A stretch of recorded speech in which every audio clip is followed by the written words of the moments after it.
Welcome to the Deep Dive podcast channel.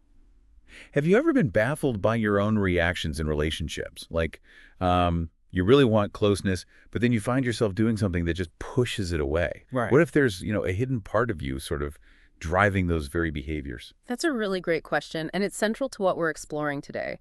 We're going to dive into Carl Jung's fascinating concept of the shadow self, Mm. and specifically how this unconscious aspect of our personality can, well, significantly influence our romantic lives, often in ways we don't even realize. Right. It's that frustrating experience, isn't it? That deep longing for connection side by side with this almost automatic tendency to self-sabotage. Ghosting someone or maybe getting overly attached too quickly, even picking fights seemingly out of nowhere. It feels like there's some kind of script playing out beneath the surface. Precisely. And this idea of the shadow self offers a really powerful lens for understanding that hidden script. Jung described it as the parts of ourselves that our conscious ego doesn't identify with. Think of it like a repository for all the things we've learned to suppress or deny or even reject about ourselves, maybe because they felt unacceptable or, unsafe at some point. Okay, so what kind of things actually end up in this shadow then? What are we talking about? Well, it's quite a broad spectrum of human experience, actually. Unprocessed emotions are a big one. Things like intense anger or deep sadness, maybe envy that we haven't fully acknowledged or dealt with. It also includes what Jung sometimes called primal urges, our fundamental drives around, well, sexuality, power, and yes, even our intense desire for love itself. And importantly, the shadow often carries our woundedness, the pain from past experiences, maybe abandonment, feelings of inadequacy, or just unmet longings. So it's not all like doom and gloom in there. It's not just the bad stuff we want to hide. Exactly. That's a really important point. The shadow isn't inherently negative. It's more about what we've disowned, often as a kind of survival mechanism early on. For example, a child might learn to suppress their anger to keep the peace in the family. That anger doesn't just vanish, it gets pushed into the shadow. Now, here's a key dynamic that Jung talked about: projection. What we can't acknowledge or accept in ourselves, we often unconsciously see and react to in others. Oh, that rings true. When someone else's habit just grates on you and you can't quite put your finger on why it bothers you so much. That can very often be your own shadow aspect being reflected back at you, yes. Now, let's think for a moment about how this shadow actually develops. As children, our strongest need is really fundamental. Is to belong and be loved by our caregivers. So if our caregivers reacted negatively, or maybe inconsistently, to certain feelings or needs we expressed, well, we quickly learn to hide those parts of ourselves to maintain those crucial connections. Like if a kid who expresses sadness is always told to toughen up or boys don't cry, they might learn to just bury those feelings deep down. Precisely. That's a form of what psychologists sometimes call psychic splitting. We essentially fragment our sense of self to fit in, to be accepted. We might suppress our need for affection if it wasn't reliably met, or hide our anger if it wasn't allowed, or even dim our own brightness if it felt threatening to others. Over time, this curated version of ourselves becomes our conscious identity, our ego, and the disowned parts form the shadow. And interestingly, adult love, especially romantic love, has this powerful way of stirring up all these buried aspects again. That makes sense. And if you're finding this exploration of the shadow self and how it impacts relationships thought-provoking, this might be a good moment to mention subscribing for more insights like these. Absolutely. And we'd love to hear your thoughts or experiences in the comments, too. It really enriches the conversation. So it's almost as if those early lessons about what parts of us were acceptable created this unconscious blueprint for how we react later in life, especially in love. Absolutely. You've hit on a key point. The roots of the shadow are deeply, deeply intertwined with our early attachment experiences. If we experience things like emotional neglect, or maybe we were shamed for expressing our needs, or perhaps learned that love was conditional, something we had to earn, those experiences heavily contribute to what goes into our shadow.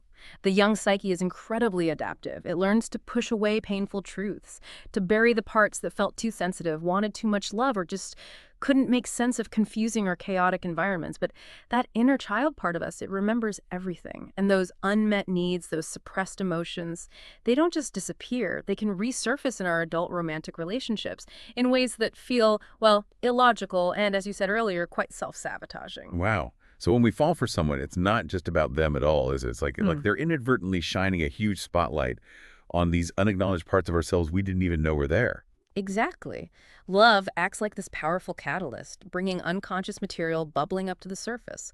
Suddenly, long-buried fears of abandonment might surge up and lead to clinginess. Or conversely, a deep fear of intimacy might manifest as pulling away or emotional withdrawal just when things get close. We might find ourselves idealizing a new partner to an unrealistic degree, putting them on a pedestal. Or, on the flip side, we might become overly critical or find fault when they inevitably show their human imperfections. These intense reactions often stem from feeling deeply vulnerable and exposed in the intimate space created by a relationship. So, in this way, our partners can, unfortunately, become like screens onto which we project our own unresolved issues, our unmet needs from the past, and our old emotional wounds and stories. Gosh, it's almost unsettling to think that some of what feel like normal relationship hiccups or arguments might actually have these deeper, shadowy roots. It can be unsettling, definitely, but I also think it's incredibly empowering once you start to understand it. Think about projection again, for instance.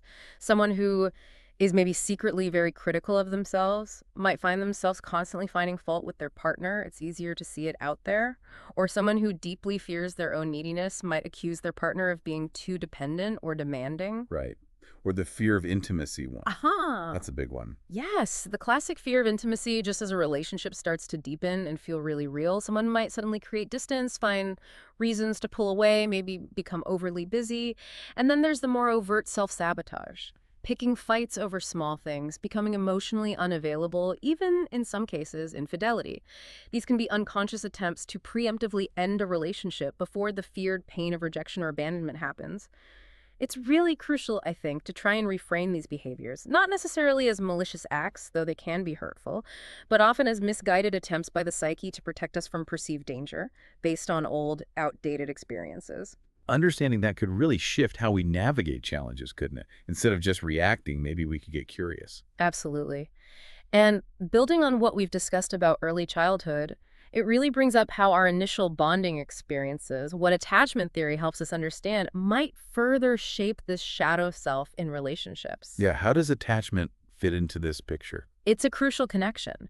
Attachment theory provides another really valuable framework here. If our early caregivers were, say, inconsistent, emotionally rejecting, or maybe just unavailable, it often leads to what we call insecure attachment styles. For example, someone with an anxious attachment style driven by a deep fear of abandonment might find their shadow expressing itself as intense clinginess, maybe jealousy, or a constant draining need for reassurance in relationships. Okay. Conversely, someone with an avoidant attachment style, perhaps stemming from a fear of being smothered or overwhelmed, might see their shadow manifest as emotional distance, difficulty with vulnerability, and a strong resistance to deep intimacy. That makes sense too. And then there are those with disorganized attachment patterns, often resulting from more unpredictable or even frightening early experiences. Their shadow might show up in more chaotic ways like push-pull dynamics, confusing signals, a kind of volatile approach to intimacy. In all these cases, the shadow develops these protective mechanisms that, ironically, often end up sabotaging the very closeness they unconsciously crave. So that part of us that seems to be, causing all the problems in our love life might actually have, Right. well, good intentions in a really twisted sort of way, trying to protect us. Exactly, you've got it. Deep down, the part of us that engages in these seemingly self-sabotaging behaviors is often connected to the experiences of a wounded inner child. It's like a younger part of us is still carrying the pain, the fear, or the unmet needs from childhood. When this inner child's unresolved pain gets triggered and influences our adult relationships, it can show up in various ways. Maybe raging when feeling ignored, collapsing emotionally when facing perceived rejection, or constantly pleading, performing, or even punishing to try and get connection. It's really vital to understand that this isn't simply immaturity playing out. It's often the surfacing of what we might call unfinished emotional business from the past. And what this inner child part truly needs isn't for a romantic partner to magically fix everything or fulfill those old needs. It needs internal healing, a sense of safety within ourselves, and compassionate acknowledgement of that past pain. It sounds like there's this internal character almost, this saboteur that kicks into gear when intimacy starts to feel too close for comfort, too vulnerable. Precisely. Jung himself explored this idea through archetypes, these universal patterns within the human psyche. And the archetype of the saboteur often emerges particularly strongly when intimacy begins to feel like it's threatening our established old defenses. This internal saboteur might whisper thoughts like, they're definitely going to leave you anyway, so you might as well end it first to protect yourself. Or you're fundamentally too much, not enough flawed, unlovable, so don't let them get too close and see the real you. Or maybe you've been hurt so badly before, and you will be hurt again, so it's just safer to stay numb and guarded. It's crucial to remember, though, that this saboteur isn't some malicious entity plotting against us. It's fundamentally a protector, just one that's operating based on outdated danger signals learned long ago. Those internal messages can feel so real and be so powerful, so damaging. What are some other ways this shadow activity might show up, maybe more subtly, in our day-to-day interactions and relationships? Yeah, beyond those direct internal messages, shadow activity can manifest as various unconscious defense mechanisms that create distance, even when we consciously want closeness. This could include a consistent denial of our own emotional needs, convincing ourselves and our partner, oh, I'm fine, I don't need anything. It might also appear as displacing anger, where frustration from work or somewhere else gets misdirected onto our partner because it feels safer there. Yeah, yes. Been there.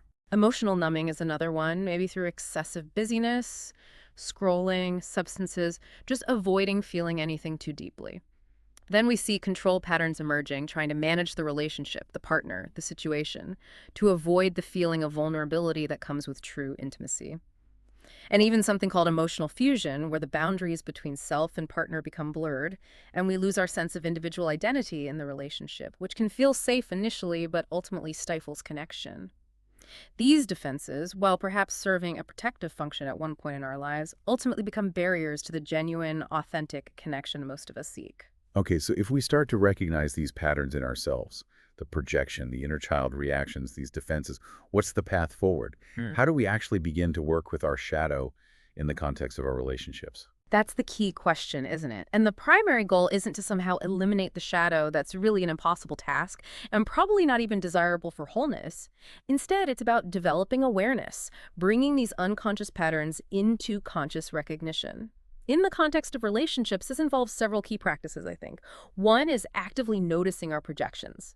When we have a really strong emotional reaction to something our partner does or says, we can pause, we can ask ourselves, okay, wait, is this reaction really about their behavior right now in this moment? Or is it possibly touching on a deeper, maybe older wound or sensitivity within me? That takes honesty with yourself. It does. And another crucial step is owning our triggers. When we feel intensely reactive, angry, hurt, or scared, can we try to identify the specific part of ourselves that feels unseen, threatened, or invalidated in that moment? Then, learning to communicate our vulnerabilities more openly and honestly is absolutely vital.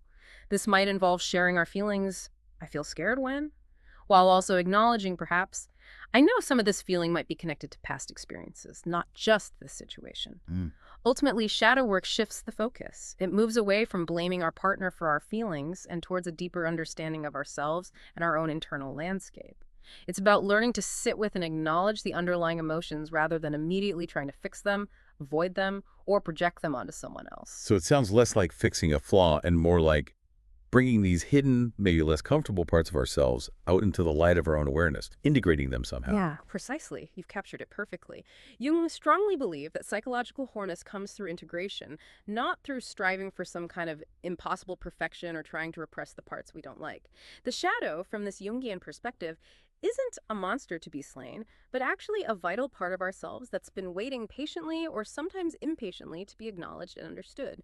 Integration involves, first, naming those parts of us that tend to sabotage our relationships, the fearful part, the angry part, the needy part, then listening to them with curiosity and compassion rather than judgment, asking what they need, and finally bringing them into our conscious awareness, acknowledging their presence and their history. Now, it's really important to emphasize integration doesn't mean acting out every shadowy impulse uncritically. It means developing a conscious, mature, and compassionate relationship with these aspects of ourselves.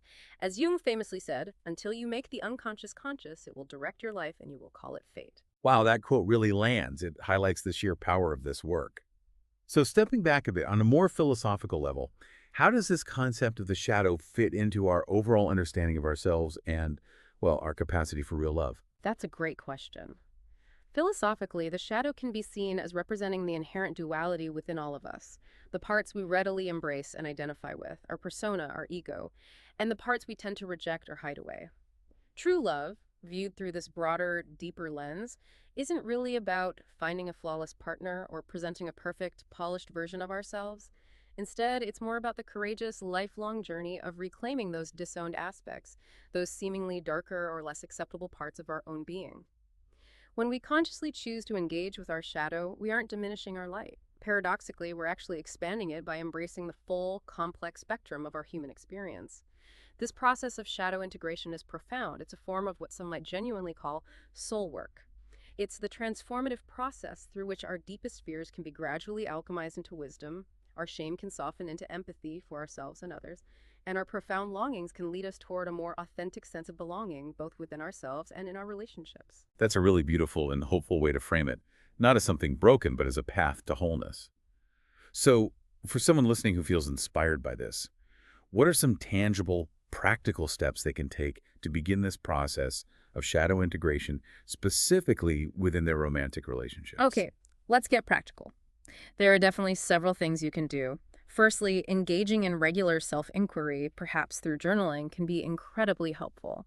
Ask yourself some probing questions like, what aspects of myself do I tend to hide or downplay when I'm in a romantic relationship? Or when do I find myself feeling most intensely triggered by my partner? And what past experiences or feelings might this be echoing? Or even, what am I most afraid my partner will truly see or discover about me if I let my guard down? These kinds of questions can start to illuminate the contours of your own shadow. Just asking the questions is powerful. It really is. Secondly, you could explore the concept of parts work, maybe inspired by therapeutic models like internal family systems, IFS. This approach views the psyche as comprised of different parts, each with its own needs, beliefs, and motivations. You could try engaging in an internal dialogue with the saboteur part of you. Ask it gently. What are you actually trying to protect me from? What do you need in order to feel safe and secure in this relationship? And crucially, how can I offer you compassion and reassurance instead of just trying to suppress or ignore you? Talking to it, not just about it. Exactly. Thirdly, consciously cultivate your emotional regulation skills. When those intense shadow emotions surge fear, anger, shame, practice grounding techniques. Things like deep, slow breathing, mindful awareness of your senses, maybe even EFT tapping, or using pre-prepared self-soothing phrases can help you stay present without reacting impulsively from that triggered state. Fourthly, within your relationships, consciously practice relational repair. This involves taking responsibility for your patterns, owning your part without excessive shame. For example, being able to say something like, I've noticed a tendency in myself to withdraw when things get emotionally intense, and I'm really trying to understand why that happens and work on staying present. That builds trust. That takes vulnerability. It absolutely does. And finally, and this is often the most powerful step, consider working with a therapist or counselor who has specific expertise in shadow work. Professionals trained in Jungian depth psychology, IFS, somatic, body-based approaches to trauma, or attachment-focused therapies can provide invaluable guidance, support, and a safe space as you navigate this complex inner terrain. Remember, shadow integration is often a deeply relational process itself, and having a skilled, compassionate guide can make a world of difference. These are really concrete and helpful suggestions. It definitely feels like it takes real courage, though, to turn towards these less comfortable, maybe even painful aspects of ourselves instead of continuing to run from them. It does indeed. It takes tremendous courage. To choose to love, knowing we are wounded, knowing our shadow has the potential to surface, is an act of profound bravery. And the healing power lies in learning to stay present with those uncomfortable feelings, those shadow activations, rather than immediately acting them out or exiling them again. It's so important for listeners to hear this. You are not flawed or broken for having these shadow aspects. We all do. You are actually becoming more whole, more human as you learn to acknowledge and integrate them. That part of you that might feel like it's sabotaging love isn't some terrible mistake. It's often a messenger.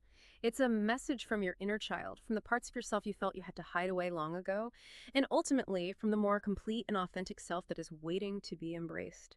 Our shared humanity, I truly believe, lies in this intricate, lifelong dance between our light and our shadow. And profound, authentic love can absolutely flourish, not in spite of that complexity, but actually within it. Thank you so much. That's such a powerful perspective. You've really illuminated this incredibly important aspect of ourselves and how it plays out in our relationships. My pleasure. It's a fascinating and deeply rewarding journey, I think, for anyone willing to undertake it. We've covered so much ground today, which is fantastic. And often when we talk about the shadow, some common questions tend to come up. So we thought it would be helpful to address some of those FAQs directly. Excellent idea. Yes. Let's dive into those. There are often nuances that need clarifying. Okay, first up, and this is a really common one, what's the key difference between the shadow and trauma? Are they the same thing? That's a critical distinction to make. They're related, but not identical. The shadow, as we've been discussing, encompasses all the disowned or unconscious aspects of our psyche, the parts we don't consciously identify with for various reasons. Trauma, on the other hand, specifically refers to an emotional wound or a set of wounds resulting from distressing, overwhelming, or life-threatening experiences. Now, the shadow can certainly hold the emotional residue, the beliefs, and the coping mechanisms developed because of past trauma. But the shadow also includes other things like repressed desires, unacknowledged strengths or talents, personality traits deemed unacceptable, even positive qualities we were afraid to own. So trauma can be in the shadow, but the shadow is broader than just trauma. That clarifies things. Okay, another frequent question is, can doing this shadow work actually fix my relationship problems? Will it make my partner change? That's a tricky one because the focus of shadow work is primarily on your inner world, your self-awareness. It can't directly fix another person or force them to change. That's not its purpose. However, by deepening your understanding of your own triggers, projections, and patterns of behavior, you can profoundly shift how you show up in the relationship. You change your side of the dynamic. Often this change in your own energy and responses can, indeed, transform the relationship for the better. Your partner might respond differently to a different you. But it's also true that sometimes shadow work might bring clarity that a particular relationship isn't healthy or aligned with your growth. In those cases, it might give you the strength and insight to make the difficult but necessary decision to end it. So it brings change, but not always in the way people initially hope. Right, it's about changing yourself first. So how can I tell if I'm projecting my own shadow stuff onto my partner versus having a legitimate issue with their behavior? That can be tough to discern sometimes, especially in the heat of the moment, but there are some clues. A big telltale sign of projection is when your emotional reaction feels disproportionately intense compared to the actual situation at hand, like a level 10 reaction to a level 2 event. Another clue is when you find yourself making sweeping assumptions about your partner's motives, intentions, or character based on limited evidence, often negative assumptions. They always do this, they never care. The best approach is cultivate curiosity rather than certainty. When you have that strong reaction, pause and ask yourself, okay, what is this really about for me? What button inside me just got pushed? Does this feeling remind me of anything from my past? Shifting from judgment to curiosity is key. Curiosity over judgment.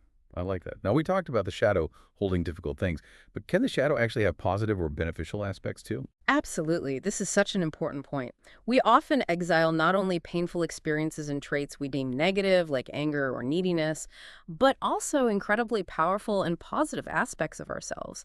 Maybe we learned it wasn't safe to be too powerful, too creative, too sensual, too outspoken, or even too joyful. So those vital parts of our life force get relegated to the shadow too. Shadow work, therefore, isn't solely about confronting the darkness. It's really about reclaiming all the disowned parts of ourselves, the gold in the shadow, as Jungians might say, leading to greater wholeness, vitality, and access to these previously buried positive qualities. So it's about becoming more whole, not just less bad. Okay, why is it that romantic love specifically seems to be such a potent trigger for our shadows? Why does falling in love bring all this stuff up so intensely? It's because love, at its core, demands vulnerability. True intimacy requires us to open ourselves up emotionally, psychologically, sometimes even physically, in ways we don't in other areas of life. And this very act of opening up inevitably brings our deepest fears and insecurities rushing to the surface, fears of abandonment, rejection, engulfment, criticism of being truly seen, flaws and all. These are precisely the vulnerabilities that our shadow defenses were often constructed to protect us from in the first place. So when the perceived threat of intimacy activates these old fears, the shadow reactions, the projections, the defenses, the sabotage can feel incredibly intense and automatic. Love stirs the pot like nothing else. That makes a lot of sense. Okay, final FAQ. Is it actually possible to fully integrate the shadow? Like, is there an endpoint where you're just done with shadow work? I think it's more helpful to understand integration as an ongoing journey, a continuous process of developing self-awareness, rather than a final destination you arrive at. The goal isn't to completely eliminate the shadow again. That's likely impossible and maybe even undesirable, as it contains so much life force. Instead, the goal is to cultivate a conscious, ongoing, and increasingly compassionate relationship with all aspects of ourselves, especially the ones we've previously rejected or kept hidden in the dark. It's about learning to recognize when the shadow is influencing our thoughts, feelings, and behaviors, and then having more conscious choice in how we respond, rather than being driven by unconscious patterns. It's a lifelong practice, really. A practice, not a destination. That's a very helpful way to frame it. So it really sounds like this ongoing work of understanding and integrating our shadow self is absolutely key if we want to experience deeper, more authentic, and more fulfilling love in our lives. Precisely. It's fundamental, I believe. And perhaps, as you continue to explore your own inner landscape after listening today, consider this. Where in your current relationships, or even past ones, might you be seeing a reflection of your own unacknowledged shadow aspects? What new awareness, what new understanding does that bring? That's a powerful thought to leave our listeners with. Thank you so much for joining us today and for sharing your expertise on this incredibly important topic. It's been a truly insightful deep dive into the shadow self and its profound impact on our capacity for love. And thank you, our listeners, for joining us. We encourage you to continue your own inner exploration with courage and compassion.